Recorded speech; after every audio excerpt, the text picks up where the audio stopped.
ก่อนอื่นก็กราบทักทายสบายดีพ่อแม่ FC เบิดสุขคนเนาะมื้อนี้ก็แม่เพิ่นได้โอนเงินมาให้ทางเบาพรเนาะเพื่อซื้ออุปกรณ์ซื้อขาดตั้งกล้องซื้อไม้เนาะเพื่อเฮ็ดคลิปให้พ่อแม่ FC เบิดสุขคนได้เบิ่งเนาะ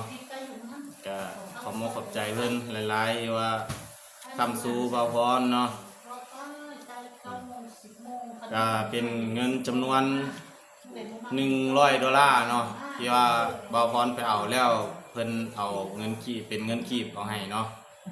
ก็ได้มา2ล้านกับ120,000เนาะพี่น้องสารนอกก็สิได้อวยพรให้เพิ่นเนาะทางแม่อาก็ขอให้อยู่ดีมีแห้งความเจ็บจะได้ความไข้จะได้มีปรารถนาสิ่งใดคอยสมความมุ่งมั่นปรารถนาทุกประการเด้อแม่อาเด้อก็บ่พรก็บ่มีหยังเนาะก็มีตั้งแต่ว่าคำอวยพรให้เนาะแม่อาเนาะก็เฮาก็ดีใจเนาะที่ว่ามี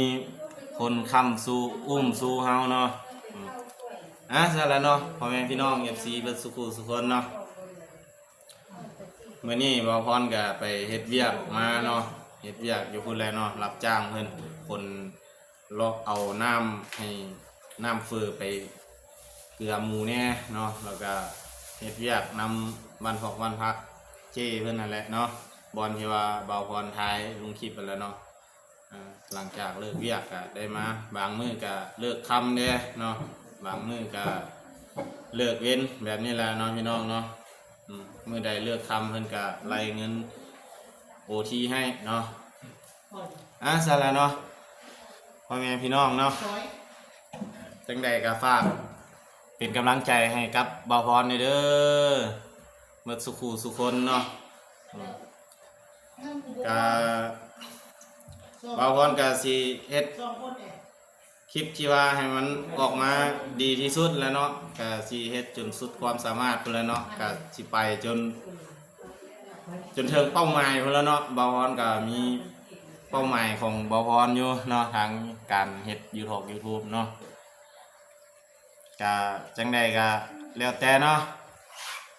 ก็เบิ่งกันไปเนาะพี่น้องเนาะจังใดก็ฝากกดติดตามกดไลค์ให้เพื่อเป็นกำลังใจกับเบาพรเนาะพ่อแม่ FC เบิดสุขคนบัดนี้ก็สิได้ลงท้ายเนาะ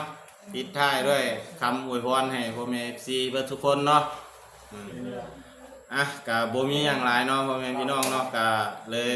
มาอวยพรให้เบิดสุขคนเนาะพ่อแม่ FC ที่ว่าติดตามเบาพรแล้วก็เบิ่งคลิปทางของเบาพรเนาะก็ขอให้พ่อแม่ FC เบิดสุขคนเนาะจงมีสุขภาพแข็งแรงความเจ็บจะได้ความไข้จะได้มีปรารถนาสิ่งใดก็ขอให้สมความมุ่งมั่นปรารถนาทุกประการเด้อพ่อแม่ FC เบิดสุขคนเนาะเน้นหนักกับเน้นทางแม่อาพุ่นละเนาะที่ว่าเพิ่นค้ำสู่อุ้มเบาพรมาเนาะเสร็จแล้วเนาะหากว่า FC แต่ละคนเนาะอยากให้เบาพรเฮ็ดหยังก็คอมเมนต์เข้ามาบอกเนาะอันที่ว่ายืนอยู่ทางหลังนี่ก็แม่นพ่อแม่ของทางเบาพรเนาะเอื้อยก็แกงกินอยู่บนครัวพุ่นเนาะพี่น้องเนาะเสร็จแล้วเนาะเบาพรก็สิได้จบคลิปแต่เท่านี้เนาะพ่อแม่พี่น้องเนาะจังใดก็ขอบใจหลายๆที่ว่าติดตามทางเบาพรเนาะเสร็จแล้วเนาะพ่อแม่พี่น้องเนาะจะซื้อลืมไหนจองไว้เด้อจังใดก็ขอบใจหลายๆเนาะเบาพรก็แต่มาเริ่มเฮ็ดคลิปเนาะว่าเฮ็ดไปก็สิเฮ็ดไปเรื่อยๆนี่แหละเนาะพ่อแม่พี่น้องเนาะจังได้ก็คือว่าแล้วเนาะก็สิได้ขอบใจที่ว่าติดตามทางเบาพรมาตลอดเนาะซะแล้วเนาะก็สิได้จบคลิปแต่เท่านี้แหละเนาะพ่อแม่พี่น้องสบายดี